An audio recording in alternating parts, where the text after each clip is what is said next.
Olá, hora do agronegócio e agrosociedade, nutrientes para a vida, o nosso tema, e hoje aqui um assunto que com certeza vai tomar conta da história do agronegócio pelos próximos 30 anos.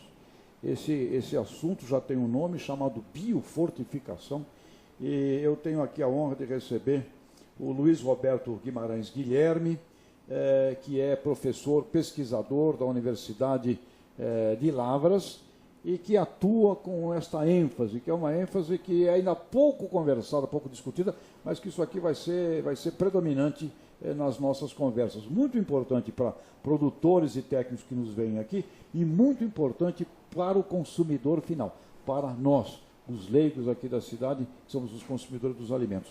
Professor Luiz Roberto, seja muito bem-vindo. Bebeto, né, como é conhecido, mais conhecido, além também de um personagem do cinema, né, que vocês vendo aqui já podem associar com essa figura do Die Hard, não é isso? Muito bem, professor Bebeto. Em primeiro lugar, nutrientes para a vida, biofortificação. O que é isto? O que isto aqui vai impactar o agro do Brasil e do mundo? Bom, prezado Tejão, muito obrigado. Antes de mais nada, eu gostaria de agradecer a oportunidade de estar aqui com você, com os ouvintes da Jovem Pan, falando sobre esse assunto. Este assunto é um assunto bastante interessante e eu acho que é uma nova tendência para quem trabalha com produção de alimentos hoje em dia, que é aportar não só o gosto, mas também as características importantes do alimento no que diz respeito aos seus aspectos nutricionais, né? O agricultor exerce uma atividade bastante nobre de produzir uma série de coisas, o alimento é uma delas, né? Eu creio que deva ser a mais nobre de todas. E eu acho que, além de querer produzir em quantidade suficiente, que é uma das dimensões da segurança alimentar, uma outra importante dimensão da segurança alimentar é a qualidade desses produtos. E quando a gente fala de qualidade, a gente pode falar tanto daquilo que não é desejável, quanto daquilo que é desejável. E falando do que é desejável, os nutrientes são bastante importantes. Como que a gente consegue fazer isso? Produzindo alimentos com qualidade nutricional, vários micronutrientes, vitaminas, etc. Né? Então, está comprovado que se, por exemplo, tem aqui o programa do Zinco, né? Harvest Zinc, né? Um projeto, né? Em que você é o coordenador deste programa aqui no Brasil, pelo que eu entendi.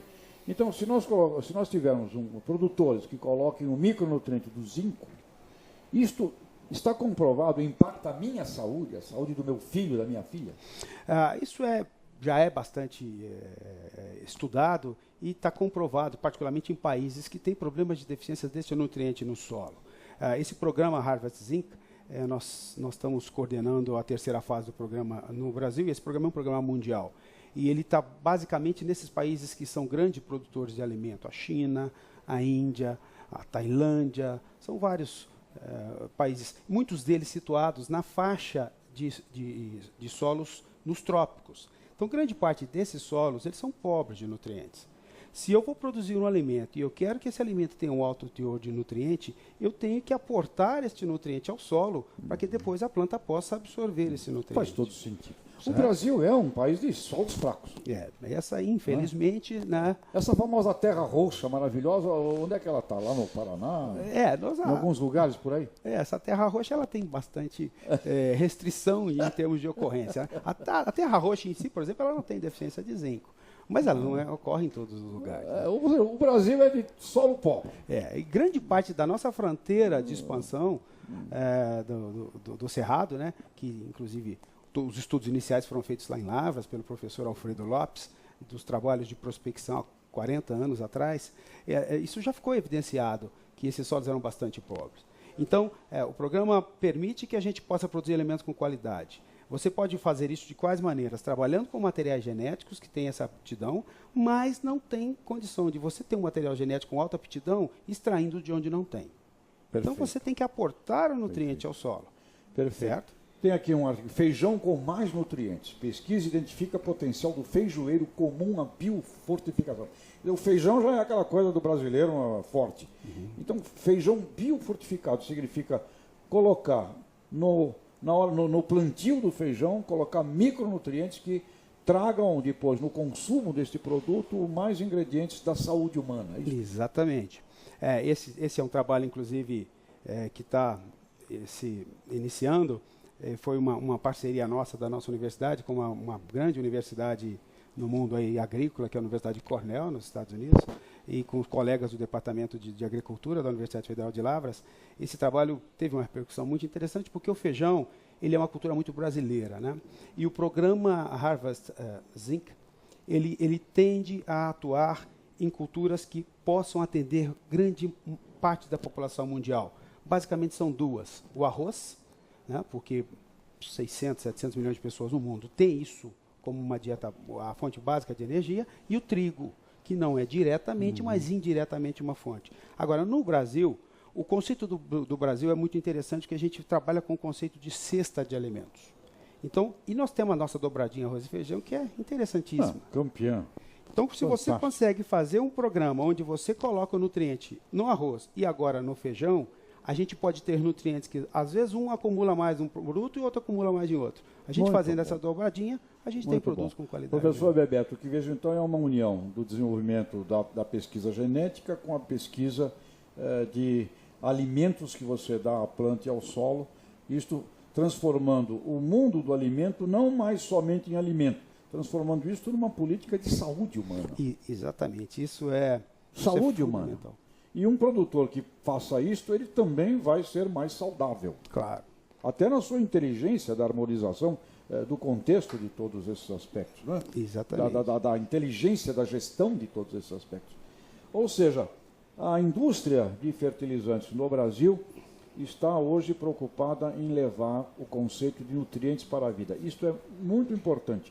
Não é mais a ótica do fertilizante só sob o ponto de vista do produtor rural na produtividade. Além disto, na segurança alimentar e na saúde do alimento que aquilo ali gera. Eu espero que os setores agroempresariais olhem para isso e procurem remunerar melhor os produtores rurais que têm esta consciência e que trabalham com esta consciência. Não vai ser mais uma tonelada de feijão, ou uma tonelada de arroz, ou uma tonelada de trigo, ou uma tonelada de milho. Vai ser uma tonelada com características de saúde distintas entre elas. Não é? Professor Bebeto, Universidade Federal de Lavras, lá do nosso querido amigo Paulinelli, a quem admiramos muito pela sua obra. Parabéns a vocês, parabéns ao seu trabalho, a esta coordenação de biofortificação. Nós vamos ouvir falar muito disso aqui pelo futuro. E leve um grande abraço a todo mundo lá de Lavras e desse trabalho extraordinário. O Brasil é um país que nos fascina, porque onde quer que a gente vá, encontramos brasileiros fazendo coisas que são extraordinárias em cada pedaço do Brasil. Então não é coisa de otimismo nem de pessimismo, é de realidade. Professor Bebeto, parabéns. E qual é a mensagem que deixa aqui para os nossos telespectadores e ouvintes da Rede Jovem Pan com relação ao agro, com relação à sociedade de uma maneira geral? Eu acho que esse setor brasileiro ele é fantástico. A sociedade, que particularmente aqui mora na cidade, deveria mandar rezar uma missa, o que quer que seja a sua religião, todo dia, porque é um setor que está segurando as pontas, tem trazido renda, tem trazido bem-estar em todas as regiões onde ele está se desenvolvendo, né? E essa atividade de produzir comida, eu não creio que não tem nada mais nobre do que isso.